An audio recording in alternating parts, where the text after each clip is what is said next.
Listo. Estamos al aire, amigos. Bueno, entonces, a saludarlos a todos, a saludar a todos nuestros televidentes, auditores. Yo soy Juan Pablo Payamar, como el conductor de la plaza número 2. Hoy día tenemos a Jorge Baradit, a nuestro distinguido Jorge Baradit, que va a estar con nosotros conversando. Y como siempre, nos vamos a ir con nuestros panelistas, la Carola, el Sebastián, Manuel, los dos Manueles y yo conversando en esta horita, en el cual esperamos conversar de ciudadanía en el exterior. ¿Qué es lo que es ser ciudadano chileno en el exterior? ¿Qué es lo que representa eso hoy día, sobre todo en este momento súper importante, constituyente, este momento de cambio? Y después irnos en la libre. Así que paso primero a... aparece, sí, estoy bien aquí, parte técnica, estamos listos. Y así, eso me faltaba eso. Hola a todos. Ya. Paso a presentar a los panelistas, a la Carolina Clapp, Carolina Clapp, ingeniera comercial, ex concejal de La Pintana, hace parte de la Comisión de Derechos Humanos del Exterior, militante socialista de longa data y vive actualmente en Toronto, Canadá. Es hija del exilio, ¿no?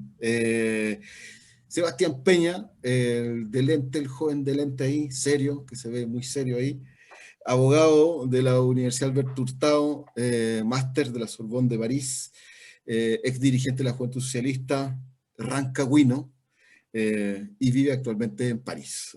Manuel Céspedes, trabajador mecánico, ex miembro del GAP, uno de nuestros históricos aquí, nuestro enclave histórico, socialista exiliado y actualmente vive en Suecia. Y Manuel Rojas, nuestro militante del SPD, que tiene estudios internacionales en la Universidad de Berlín, hijo del exilio también, no sé si se decirle hijo de exiliado o chileno nacido en el exilio, nacido exiliado, que vive actualmente en Berlín. Y en nombre de todos ellos, yo, Juan Pablo Paimar, que también nací en el exterior, soy también investigador de ciencias sociales, fui presidente nacional de la JS hace muchos años, y también nací exiliado en París, y actualmente hablo desde Francia. Y contarle a todos los auditores rápidamente que esto se trata de un esfuerzo, digamos, de gente del exterior, que armamos distintos núcleos, distintas actividades, distintos comunales, tratamos de darle de alguna vida al partido. Realmente aquí estamos como en las fauces del Partido Socialista abajo, o sea, en la base. Y para nosotros es un agrado poder hacer este podcast porque la idea es poder abrirnos como socialistas, como gente de izquierda, gente progresista, demócrata, a conversar con todo el mundo, con gente interesante, importante, que tenía una trayectoria, y por eso que hemos tenido el honor, el gran honor de tener hoy día a Jorge Baradit Morales, que bueno, que algunas cositas que sacamos de por ahí, que nació en Valparaíso, que es diseñador comunicador, pero que es escritor. Ya le vamos a hacer algunas preguntas al respecto.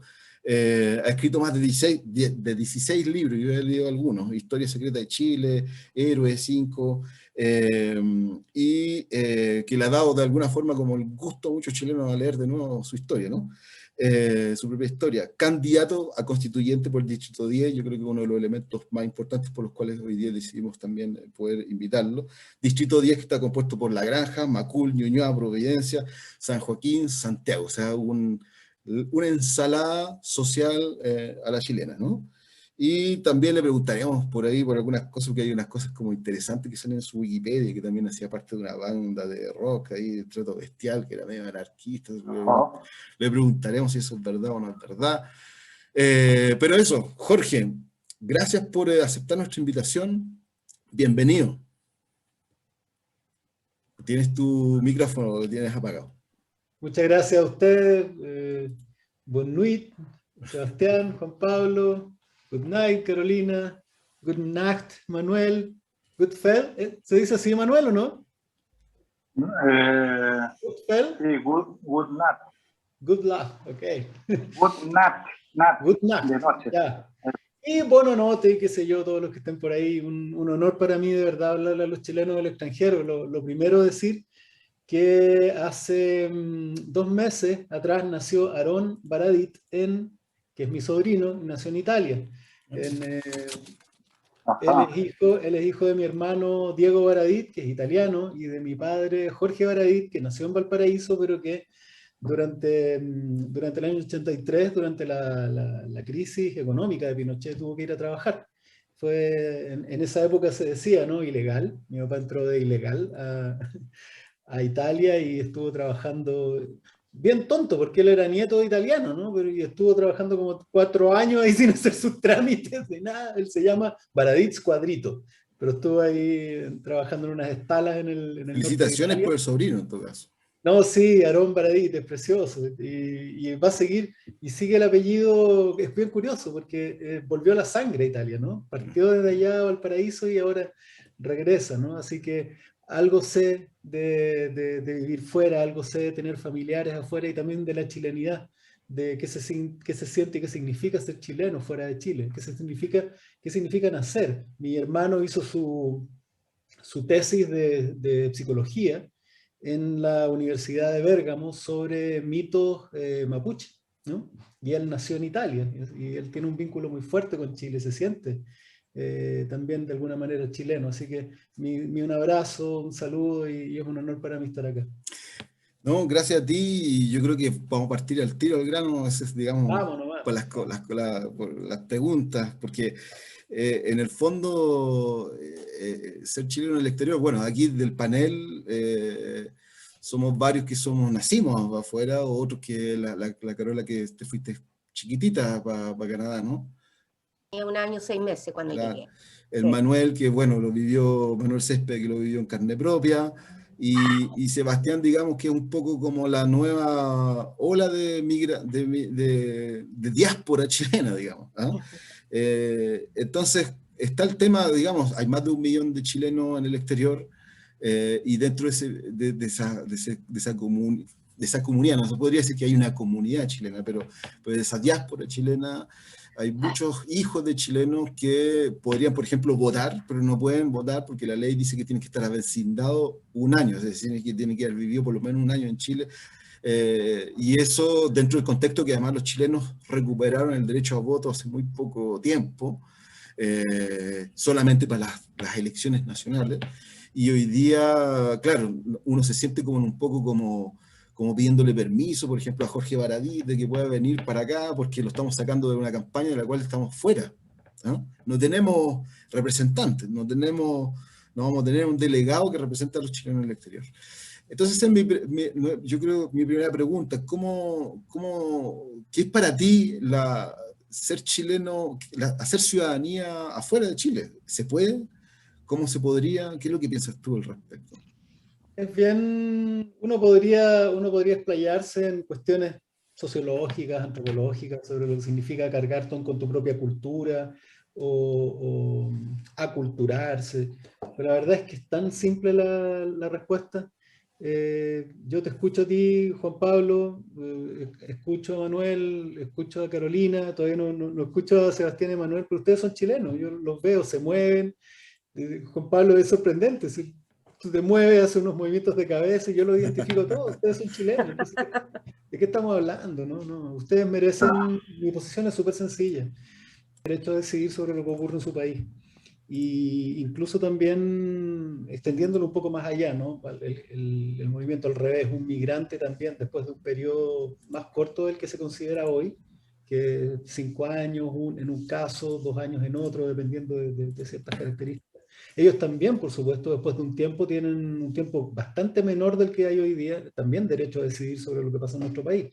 Uno se incorpora a una sociedad, uno participa, colabora y aporta a esa sociedad. ¿Por qué no debería tener derecho a decidir sobre el camino que toma ese buque?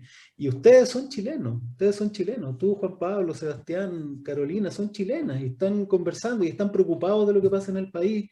Incluso están tan molestos por no poder participar. Ustedes tienen todo el derecho. Mi posición al respecto no tiene dos caras. Ustedes tienen derecho a votar, ustedes deberían tener derecho también, y eso es una conversación que hay que tener, a participar de un distrito internacional o participar también, porque hay otros mecanismos que se han estado conversando, la posibilidad de por ciertas afinidades, pertenecer a distritos nacionales también. Si alguien, su familia viene de Concepción, si su familia viene de Santiago, también tener la posibilidad de decidir por los destinos de esa región. Sobre todo hoy, en que una de las corrientes políticas más importantes, una de las corrientes de decisión más importantes de esta convención es la descentralización del país. Entonces, el hecho de que ustedes se sientan identificados con Concepción o que tengan cierto vínculo con Antofagasta, bueno, ustedes pueden desde el extranjero también tomar decisiones sobre el territorio al que ustedes se sienten vinculados, ¿no? No solamente Santiago o un abstracto, ¿no?, distrito internacional, pero sin duda ustedes tienen todo el derecho. De todas maneras. Su- Oye, su- Jorge, sí, dale, hablando dale, dale, justamente Carola. de este tema, algo que tú dijiste que me gustó mucho, el significado de ser chileno, cuando tú hablaste de ese tema, es algo que yo creo que a nosotros lo toca muy de cercano. Por lo mismo, como tú dijiste, no tenemos el derecho de votar en esta constitución que era tan importante para nosotros, porque este distrito de exterior que siempre los chilenos del extranjero hemos solicitado, desgraciadamente no se dio, pero también tenemos el derecho de ser elegidos, porque también somos chilenos, tenemos derecho de votar, porque somos chilenos, también tenemos derecho de ser elegidos, porque no lo pueden quitar eso, lo han quitado tanto que por lo menos no lo pueden quitar nuestros derechos de ser chilenas y chilenos. Y hablando de eso, ¿cómo tú crees que esto se podría dar en la nueva constitución? Porque se habla de los 2/3 que se requiere para hacer estos cambios.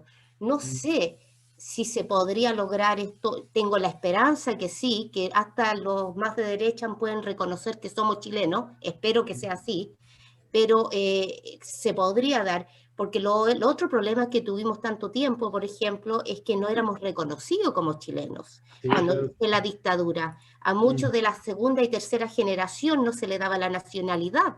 Era muy complicado eso. Y recién se está tratando de regularizar ese tema. Entonces, me gustaría ver cómo se podría lograr o cuál es tu, ¿cómo se llama?, propuesta en esto, que a nosotros los toca a fondo, que como chilena y chileno al exterior.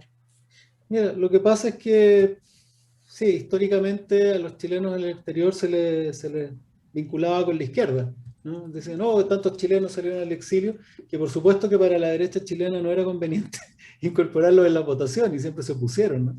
Pero desde mi punto de vista, el principal problema que existe hoy día no es solamente que hay una alta votación de izquierda en los chilenos del extranjero, sino que además son personas que son capaces de distinguir las diferencias, ¿no?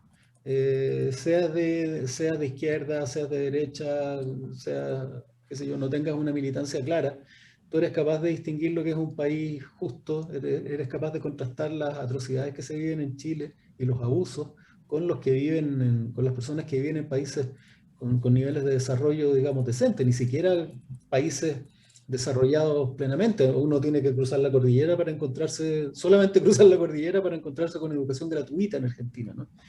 La crueldad, la brutalidad con que el Estado chileno y la Constitución del 80 trata a sus hijos es bien particular, es muy particular, y un ciudadano chileno en el extranjero es capaz de darse cuenta de aquello rápidamente, ¿no? Y si tenemos que hablar de cambiar la Constitución o tratar al ciudadano de maneras más justas, por supuesto que ellos van a estar por esa posición. Mi punto de vista es en qué consiste la nacionalidad, ¿no? En qué consiste la nacionalidad chilena. Y desde ahí lo vamos a atacar. No desde un ciudadano, si un ciudadano en el extranjero tiene derecho a voto o no, sino que significa ser ciudadano. Y eso lo estamos trabajando en términos un poquitito más teóricos, ¿no? No tan concretos como para exponerlos ahora, pero la ciudadanía es una cuestión bastante más compleja que cómo se maneja hoy día.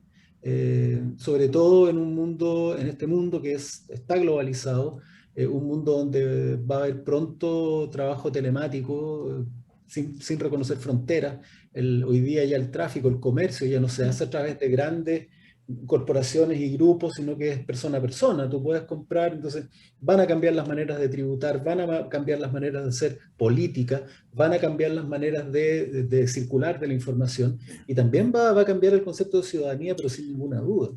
Sí, yo creo que eso es clave, ¿no? El concepto de ciudadanía en el sentido, porque hoy día si uno se quedara con el concepto actual, es como algo bastante limitado, porque los ciudadanos son solamente aquellos que parten a partir de los 18 años, y por lo tanto, de alguna forma uno excluye un poco a los adolescentes y a los mismos niños que tienen que hacer parte, digamos, de la cultura democrática y son un poco los que son el acervo futuro de lo que va a ser la memoria y la cultura chilena, ¿no? Sin duda.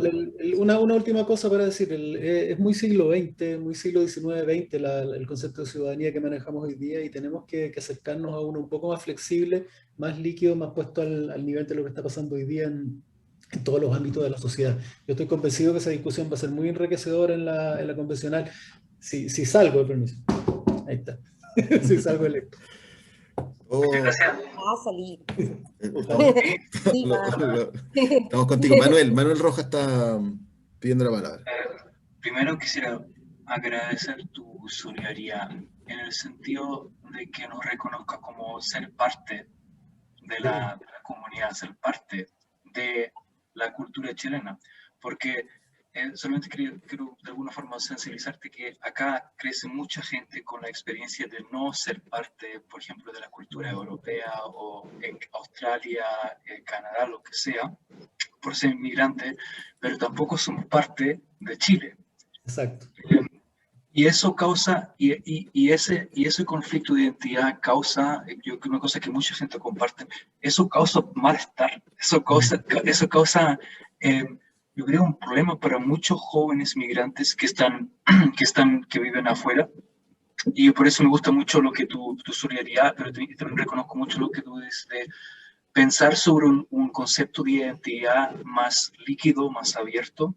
Y la otra cosa que me gustó mucho que decías, esa cosa de sentir un vínculo, pero también esa cosa es querer participar. Poder, o sea, uno crece acá de alguna forma y uno está acostumbrado que uno no tiene derecho a voto, uno no puede decidir las cosas, como tú decías, decidir sobre lo que está pasando en Chile, pese a que hay mucha gente que a mí me importa mucho. Y en ese sentido me gustaría saber cuál es tu concepto, cuál es tu propuesta para que nosotros de alguna forma tengamos una participación en la Convención Constitucional. Por ejemplo, Cabildo Ciudadano. ¿Cuáles son tus ideas? Mira, sí. Lo primero, una de las primeras cosas que a mí me interesa, sobre todo considerando que yo tengo a mi papá viviendo afuera desde el año 83, ¿no? Que tengo hermanos y ahora tengo sobrinos. Para mí ellos es como si estuvieran aquí a tiro de cañón. Yo no los veo tan seguido, ¿no? Pero ellos, el vínculo familiar está y son mis hermanos y son mis sobrinos, y no entiendo esta diferencia, me cuesta procesarla, ¿no?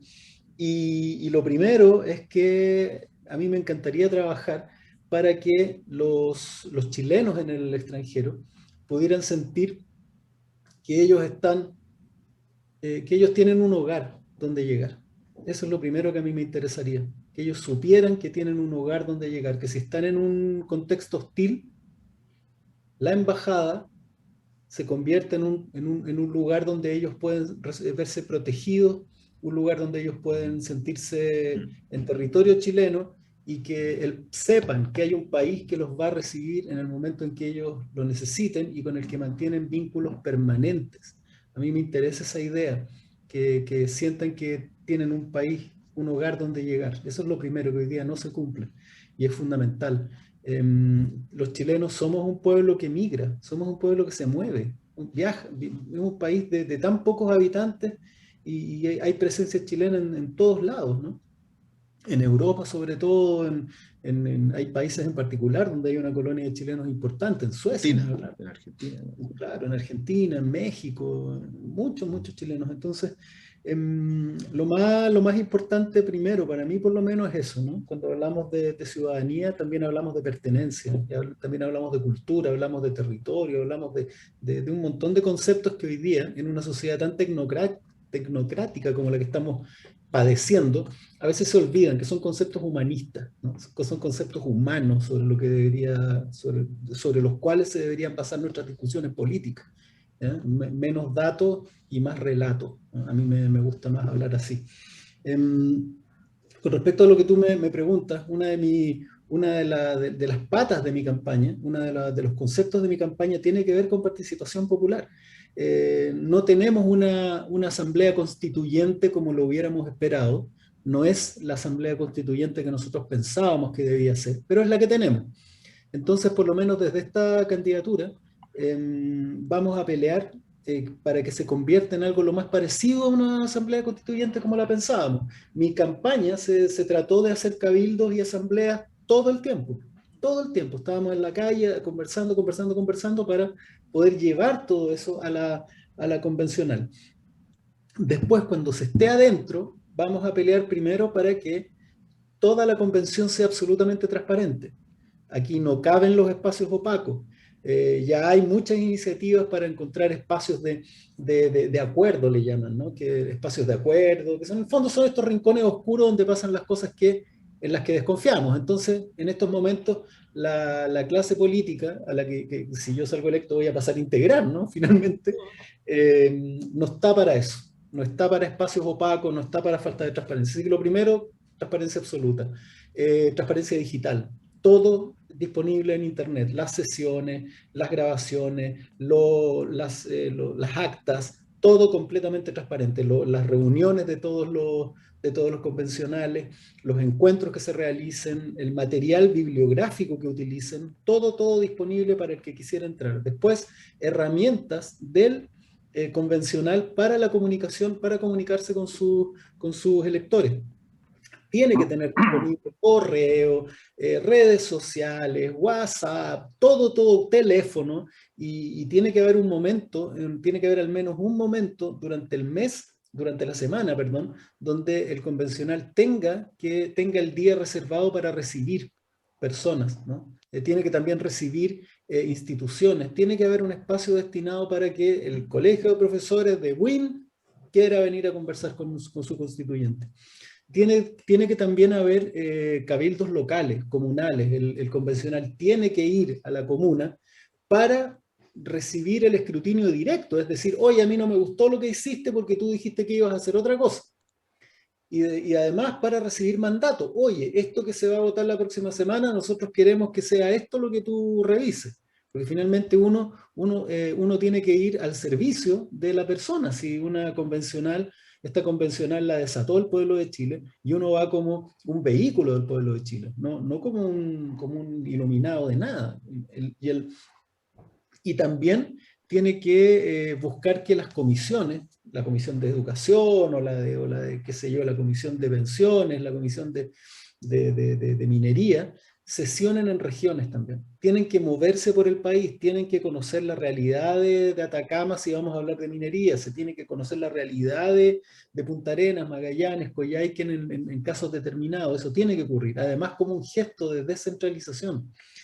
Además, nosotros tenemos que ser capaces de recibir en un día determinado también las necesidades de los ciudadanos en el exterior.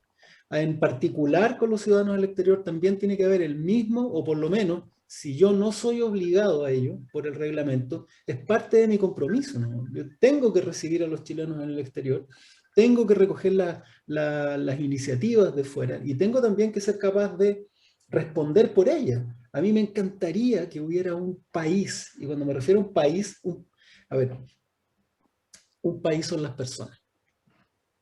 Entonces, a mí me encantaría que hubiera un país constituyente. A mí me tocó yo tuve la suerte de sesionar en una asamblea en Ámsterdam durante el estallido social. En noviembre del 2019, don Patricio Guzmán, el director de cine, el autor de la Batalla de Chile, él me invitó al lanzamiento de su película La Cordillera de los Sueños, y a lanzarla, ¿no? En el Festival de Ámsterdam, en el ITFA, y me tocó, invitado por la comunidad local, a una asamblea, y estuve metido en una asamblea, en un cabildo, discutiendo la situación en Chile, en Ámsterdam, y era no tenía ninguna diferencia con la asamblea en la que estuve en Illapel, en Vallenar o en Valdivia. Se discutían los mismos problemas, los mismos sueños, las mismas esperanzas.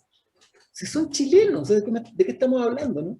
Entonces, existe la necesidad, y esa por lo menos yo la tengo como parte de mi compromiso, de ser un vehículo de todos los chilenos. Y eso va a ser un vehículo de todos los chilenos, de todos los distritos, y por supuesto del Distrito Internacional, esté creado o no, ¿no? Por lo menos... Tenemos a Manuel Césped aquí que quiere pedir la palabra, tal vez quiera decir algo también, Manuel, sobre la parte que te referías a que, por ejemplo, la embajada fuese como una casa, porque yo creo que Manuel Césped vivió, o gran parte de los chilenos exteriores vivieron la época en que la embajada de Chile había que alejarse de ella. Militares. Sí, por supuesto. ¿No? Manuel. Sí. Bueno, no con referencia a la constituyente, Jorge, ¿tú tienes seguridad en que va a haber un golpe fuerte con respecto a los candidatos independientes que los otros que representan los partidos que no han hecho nada por los chilenos en el exterior o tampoco han hecho nada por la gente del estallido social que perdió los ojos y que está todavía preso, y además a él le tienen cargos injustificados de la quema del metro, porque los pacos todavía no muestran ningún video quién quemó el metro, y habiendo cientos de cámaras en cada estación, y eso la gente de a pie no tiene acceso al metro para entrar con tarros con benzina o petróleo para hacer ese sabotaje, ¿no? Eso. Bueno, antes que nada, don Manuel, es un orgullo para mí y un honor hablar con usted. Es un honor hablar con un ex GAP, ¿no? En su caso estuvo a cargo de Casa de Tomás Moro, y es un orgullo para mí. Su pregunta. Con respecto a lo que está ocurriendo en Chile, Chile necesita una comisión de memoria, verdad, justicia, reparación y garantías de no repetición por lo ocurrido en octubre del 2019.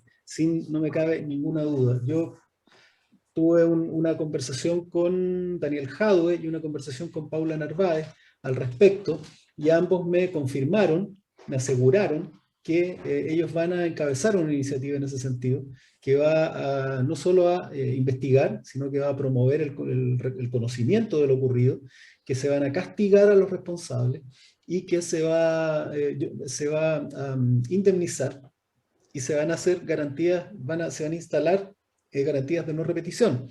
Yo encabecé una fundación que se llamaba Los Ojos de Chile, que llevaba ayuda a los cabros y a las niñas que fueron atacadas y que resultaron mutiladas ocularmente. Ellos están en una situación tremenda, porque no solamente es la pérdida de un ojo, sus familias completas resultaron quebradas. Muchos de ellos, por supuesto, están sin trabajo. La situación socioeconómica de Chile está muy grave, más de lo que se sabe. Estamos hablando de un país que está mucho peor de lo que se dice en las noticias e incluso en la prensa no oficial. Existe por lo menos la seguridad que hoy día hace 2 días se tomó una medida en ese sentido. El fiscal Abbott ordenó reabrir los 3.000 casos, porque se habían desechado 3.000 casos, ¿no? de abuso y atropello a los derechos humanos. Estamos hablando del evento de atropellos de los derechos humanos más grave desde la dictadura. En particular los niños y las niñas que resultaron mutilados ocularmente están con una atención mínima de parte del Estado. Hay una UTO, una unidad de tratamiento oftalmológico única en el Hospital Salvador, en el centro de Santiago, que tiene que atender a los que vienen de Antofagasta, de Concepción, porque casos de mutilados hubo en todo Chile.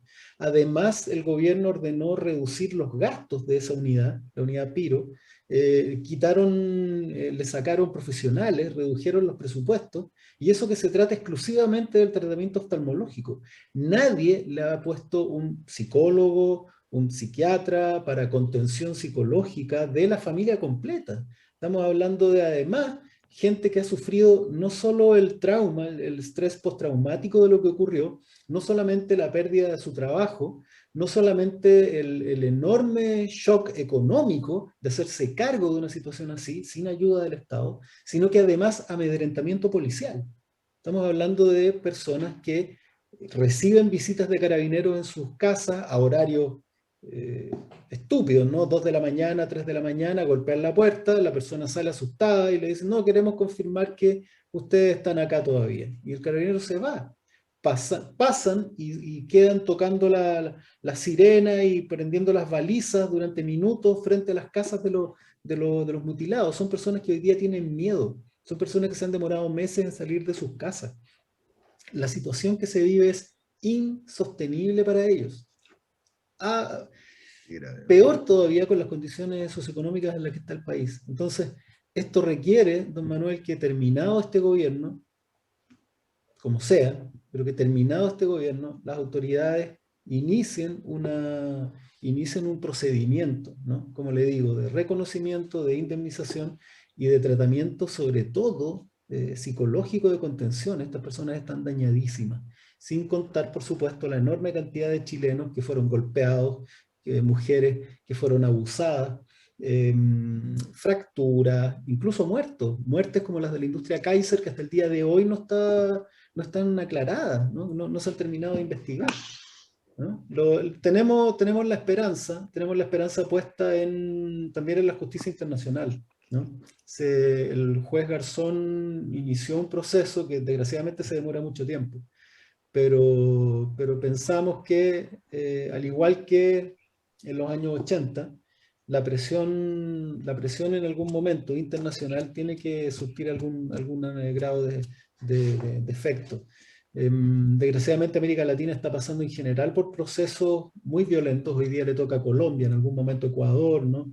Que Chile es un poquitito se volvió ya un caso de segundo plano. Ya no estamos tan en el primer plano como en el 2019, sumado a la pandemia, ¿no? Entonces ha costado que llegue Sí. Y esa eso, presión. eso muestra de alguna forma que vivimos también, somos parte de un mismo continente, ¿no? Sí, claro que sí, por supuesto. Sebastián, le quería dar la palabra. Sebastián, que está ahí. Hay una pregunta que no me contestó. Espérate, A ver.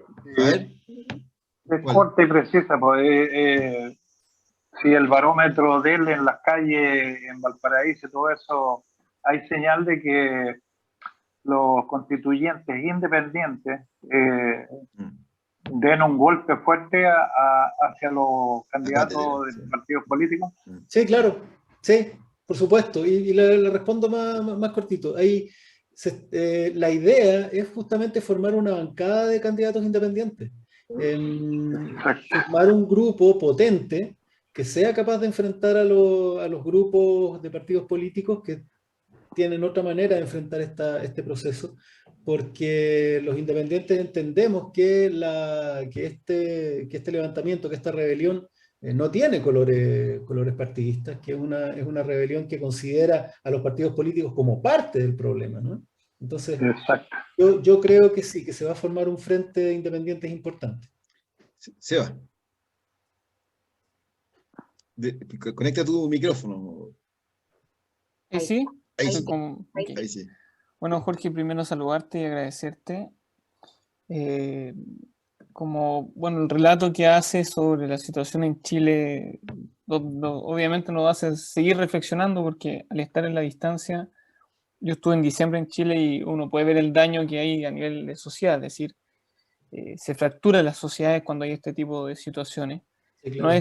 Chile no es un país que está aislado de los eventos económicos y políticos externos. Entonces estos eventos de estallido que está pasando en Colombia, en Chile, en el Líbano, pasó en ese mismo momento en Irak, en todo lo que es África, en todos los países desfavorecidos, se podría decir, ¿no? Por supuesto. En términos sociológicos, todos los países que somos explotados, que vivimos el día a día sin un proceso industrial, y que no tenemos vacuna, que tenemos que endeudarnos para poder conseguir vacuna, que esperamos la misericordia de un presidente gringo que libere la vacuna, etc. Somos parte nosotros, nos llega todas estas consecuencias directas en nuestro quehacer. Yo te quería llevar un poco, y aprovechando que yo creo que va a salir constituyente, sin duda, yo te quería llevar un poco a lo que, como soy abogado, me dedico al derecho público, estoy estudiando afuera, a algo que he escuchado poco y que siento que hay que empezar a discutirlo, que es por qué existe esta constitución, un problema económico. Porque esta constitución privilegia un orden económico predeterminado que nos implica y que nos lleva a decir que el Estado prácticamente es mínimo, y cuando interviene el Estado hay que pedir una serie de requisitos que no existen en otras constituciones. Y sobre todo y en nuestra experiencia como chilenos, que uno ve los estados acá afuera, uno ve el Estado español, uno ve el Estado francés, uno analiza sus constituciones fuertes, ¿no? Que privilegian la dignidad, la libertad, la igualdad, que establecen mecanismos de intervención económica, por ejemplo, la nacionalización estratégica, que el Estado participa en las prestaciones sociales, etcétera, etcétera.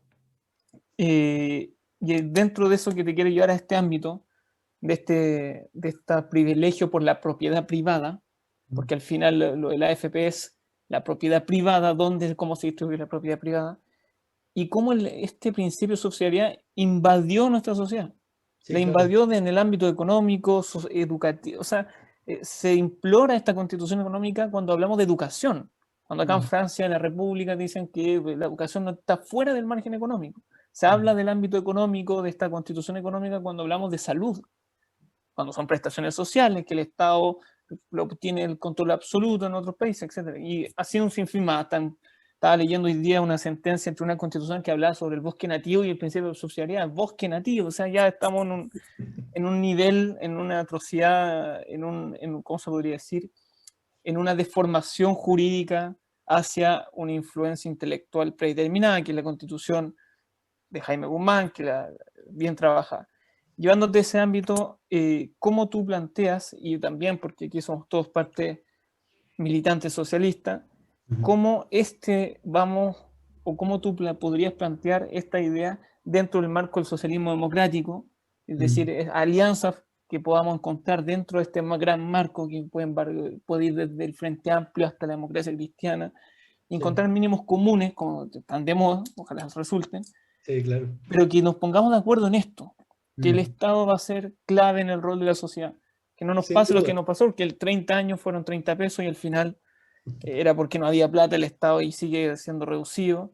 Y yo creo que el núcleo, y efectivamente en esto hay otros candidatos también que han aportado mucho, que es, aquí está el núcleo duro de la Constitución, aquí es donde nosotros vamos a tener que esforzarnos, llegar a acuerdos con esto, con la alianza que por lo menos yo creo que es el socialismo democrático. ¿Cómo tú lo ves, cómo tú lo planteas y cómo tú lo vislumbras en una asamblea constituyente?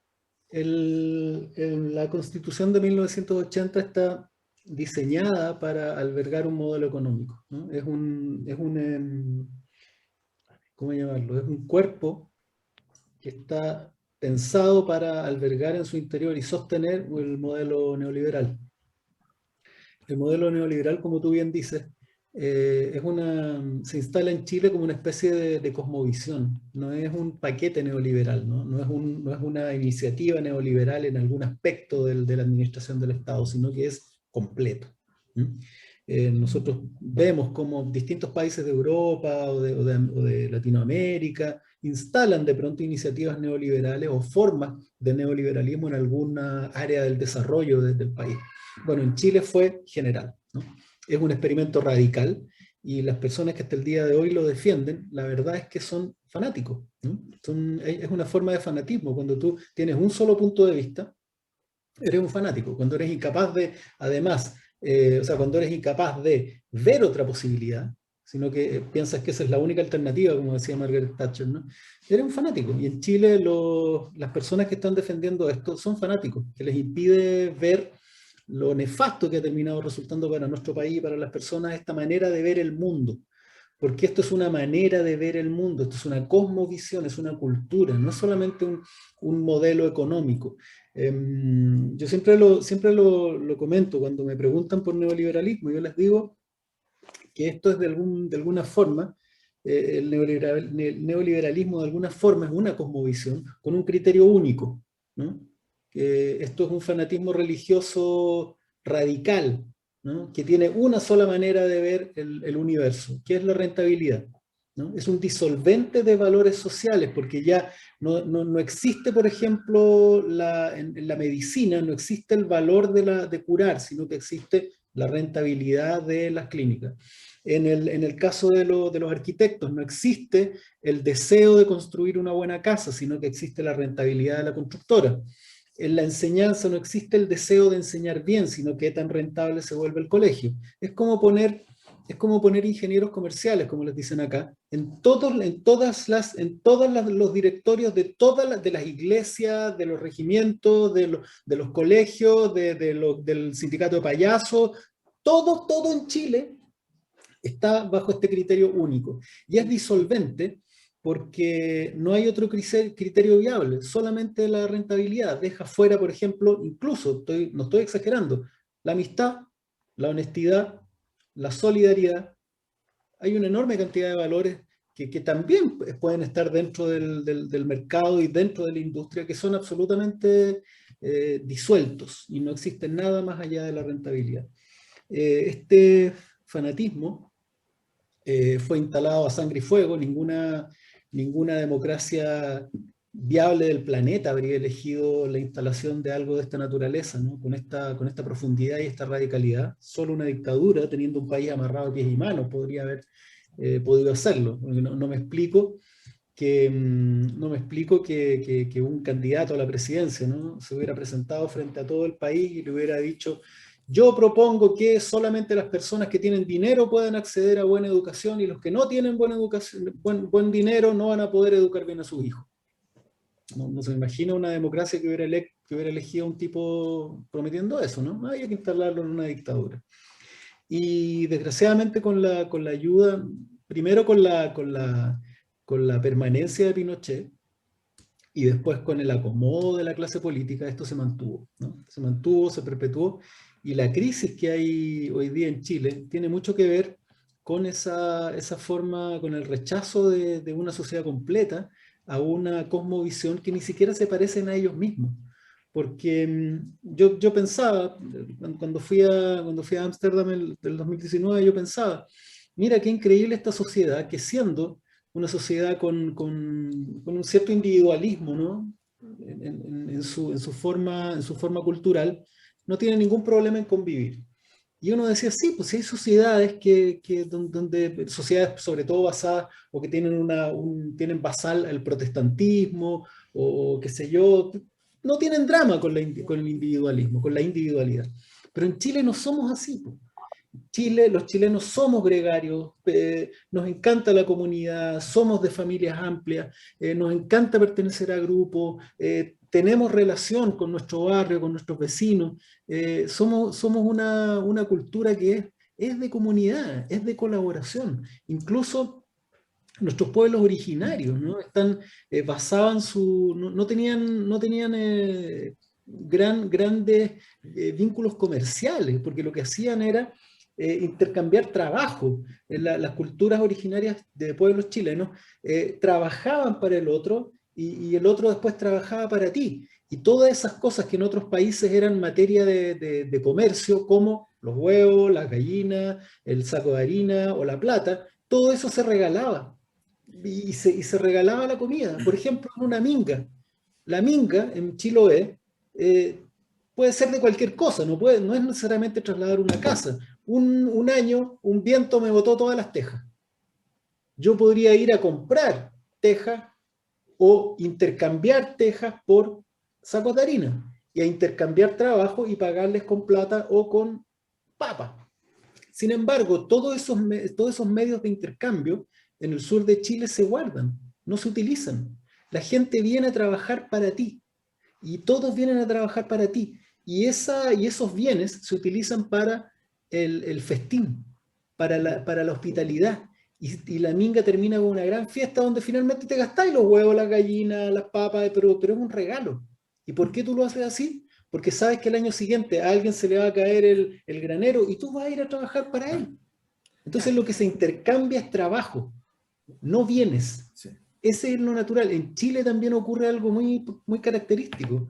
Y siempre uso el mismo ejemplo. Si No, en y- Chile cayera en medio de una población un saco de arroz, no se agarran a palos por el saco de arroz, hacen una olla común, ¿no? Sí, lo cual Entonces, para además, nosotros, a lo cual además genera, digamos, que el fondo es que genera lazo social, ¿no? O sea, exacto, genera sí, tejido social. Entonces, frente a la pregunta sobre el modelo económico, em, por supuesto, este país necesita, eso como primera cosa. El neoliberalismo como primera cosa no tiene arraigo cultural en nuestro país. pero por eso quería reaccionar frente a lo que dice, Ah, a lo que están diciendo, porque digamos, estando de acuerdo, o sea, en el principio, ¿no?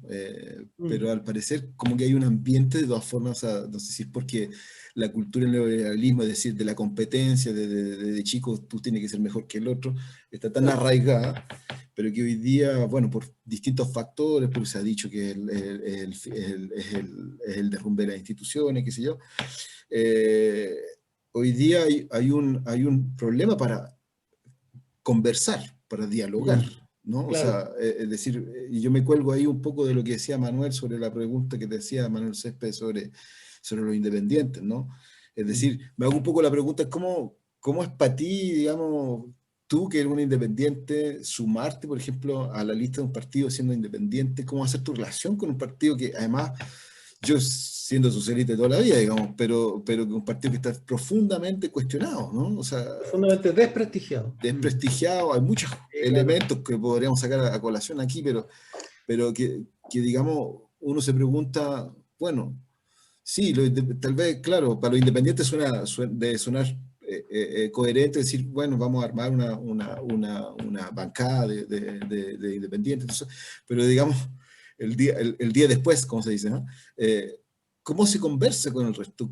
¿Cómo lo ves Yo, tú esa conversación? Se ve tan yo tengo, fraccionada por todos lados, discusiones del sí, mundo del mundo demócrata, vamos a decir, ujú. mucho más allá del progresismo, o sea, realmente el mundo demócrata, el mundo que nos tuvo la dictadura, que no logra, pareciera que no logra conversar entre ellos. Sí, yo lo primero que tengo para decir, bueno, lo primero es que yo tengo un compromiso electoral con el Partido Socialista, pero nada más. No tengo un compromiso programático y tampoco tengo un compromiso de obediencia o de nada, ¿no? Yo le agradezco al Partido Socialista que me hayan dado el cupo, pero la razón por la que yo elegí el Partido Socialista es porque yo tengo concordancias históricas. Yo me siento un socialista, pero no soy militante. Entonces, cuando tuve que elegir, porque tuve la suerte que una oferta muy amplia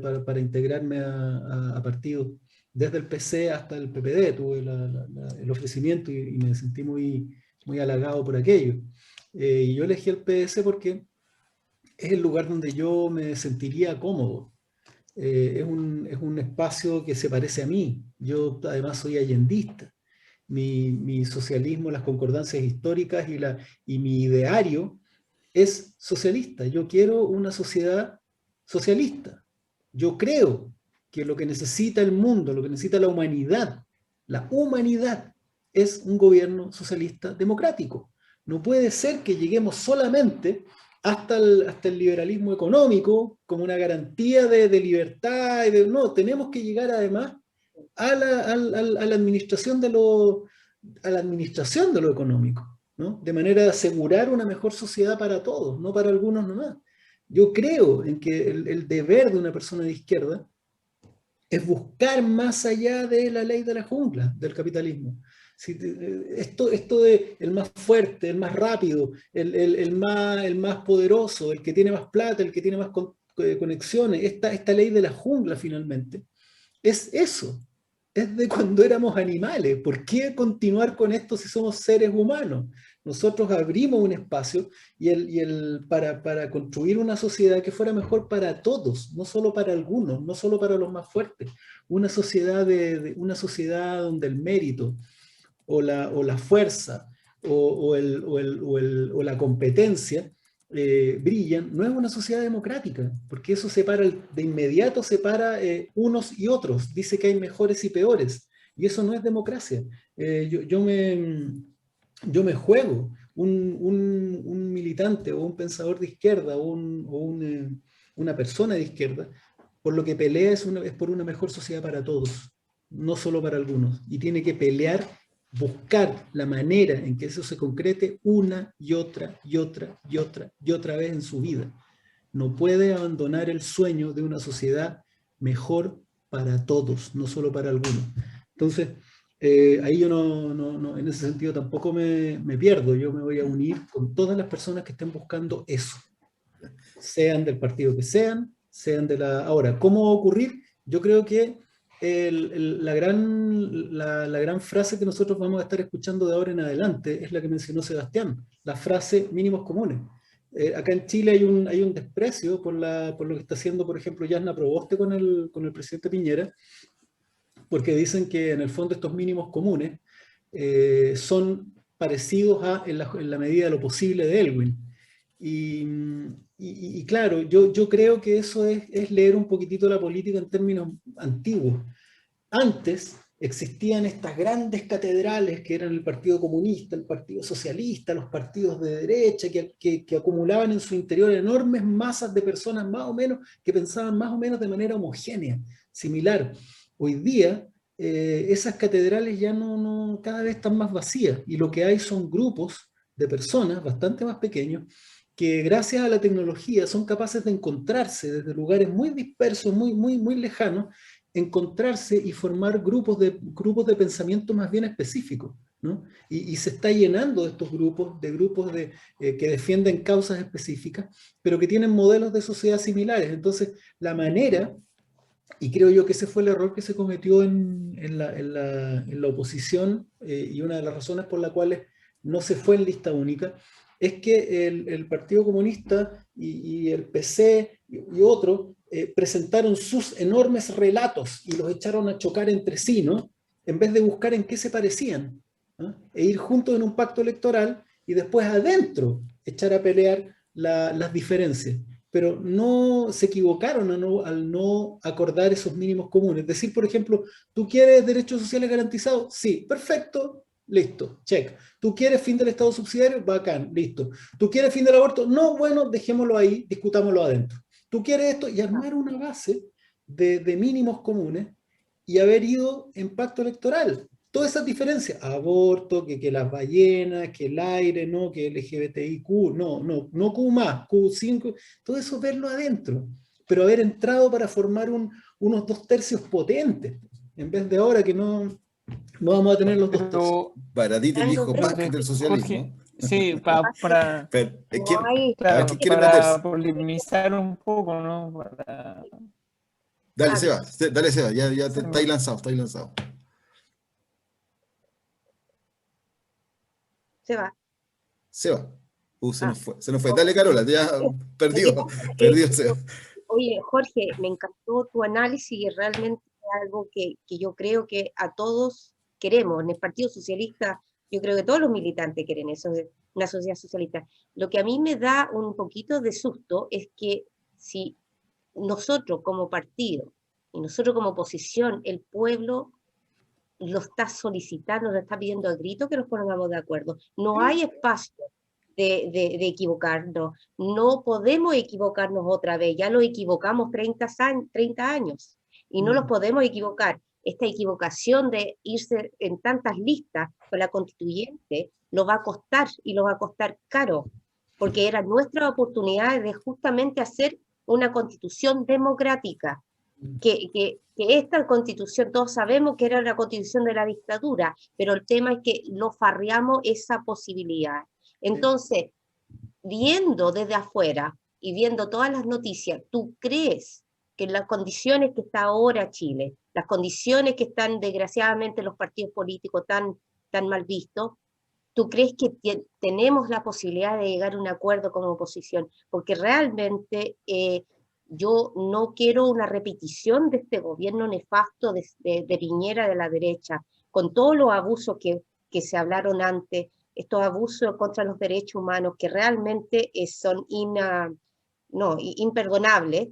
Esto va a seguir si nosotros no los ponemos de acuerdo. Y en base a eso, Jorge, ¿cómo tú ves la cosa de cómo podríamos ponerlo de acuerdo o si es posible? Porque lo otro que tú estás también mencionando es que hay grupos externos que critican todo.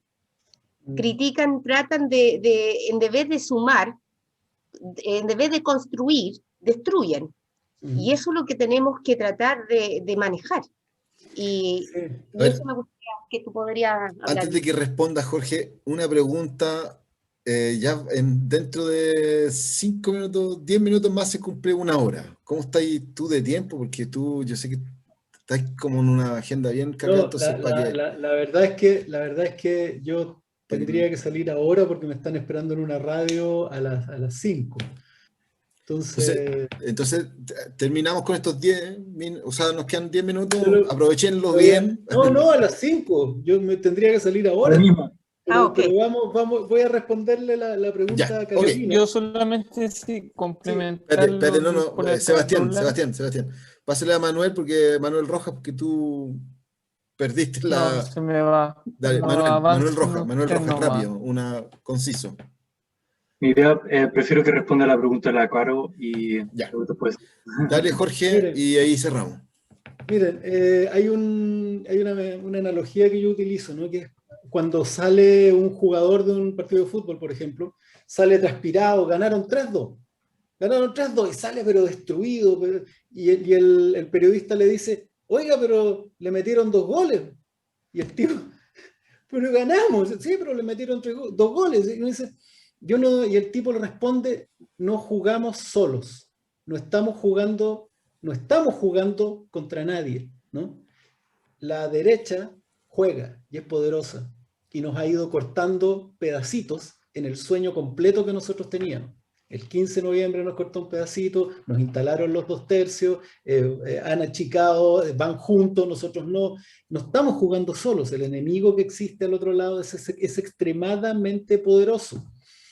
Don Manuel lo sabe perfecto, ¿no? Nosotros todos lo sabemos perfecto. Es un enemigo, ese es el verdadero enemigo poderoso del que habla Piñera, ¿no? De verdad. Entonces, seguramente nosotros no vamos a conseguir, y esto lo digo súper responsablemente, no vamos a conseguir la constitución que soñamos. No vamos a conseguir la constitución que soñamos, porque no vamos a tener 2 tercios. Aunque lo hubiéramos logrado, algo habría pasado, porque ellos juegan y son muy poderosos. Pero, ¿qué es lo que pasa con aquello? Un movimiento constituyente no se agota en una convención constitucional solamente. Un movimiento constituyente pasa por dentro de la convención, por el lado, por el otro lado, por debajo y por arriba, porque es una marea histórica. Lo que ocurre acá es que no es solamente un pueblo pidiendo una convención constitucional y una nueva constitución. Lo que está es un pueblo pidiendo un nuevo modelo de sociedad, un nuevo modelo de sociedad participativo, donde el poder parta de abajo hacia arriba. Nosotros dijimos, no nos interesa el acuerdo del 15 de noviembre, no porque ellos lo hayan hecho escondido, porque era todo público, era porque esas personas no le vinieron a consultar a la gente.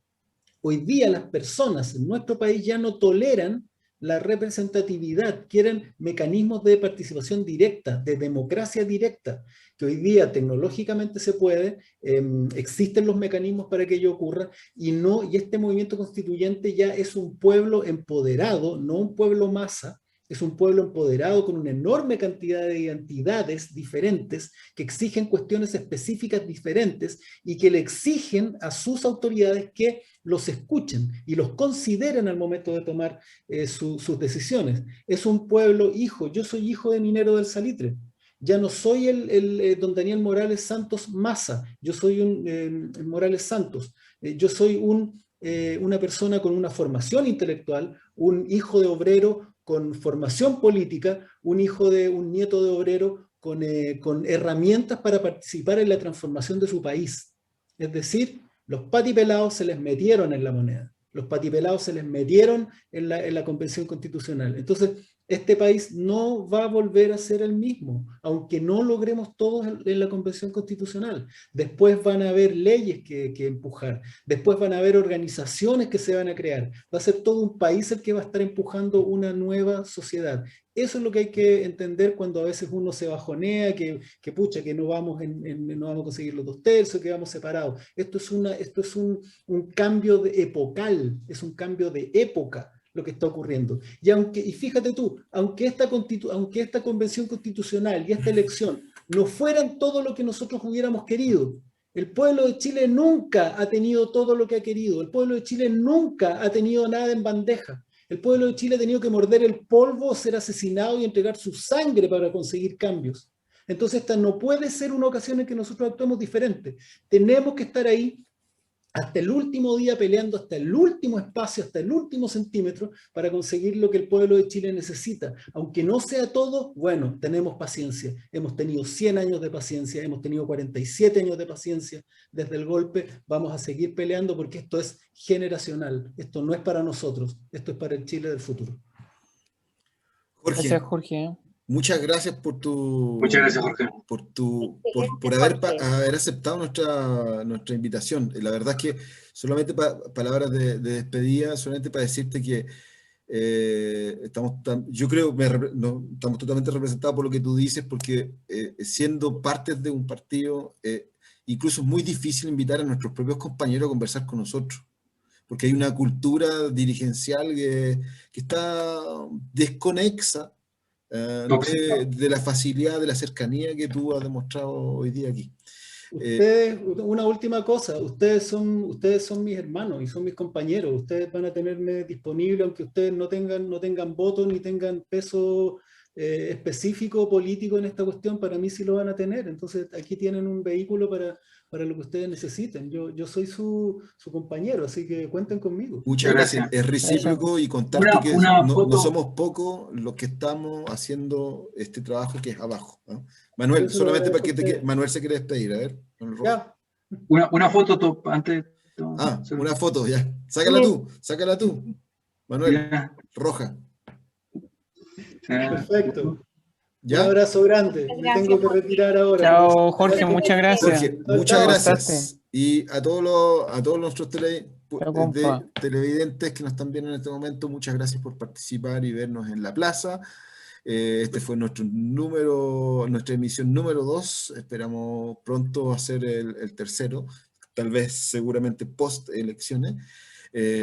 Vamos a hacer un esfuerzo más grande esta vez por la paridad, porque fuimos mucho más hombres que mujeres esta vez.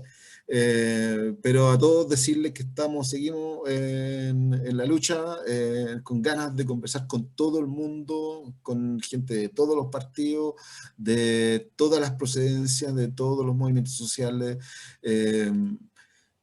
La idea es un espacio abierto, la plaza, por eso se llama la plaza, ¿no? Así que abran sus micrófonos, despídanse de todo el mundo, y nosotros nos quedamos conectados un ratito más offline. Chao, buenas noches. Chao, que estén bien. Chao, muchas Chao. Adiós.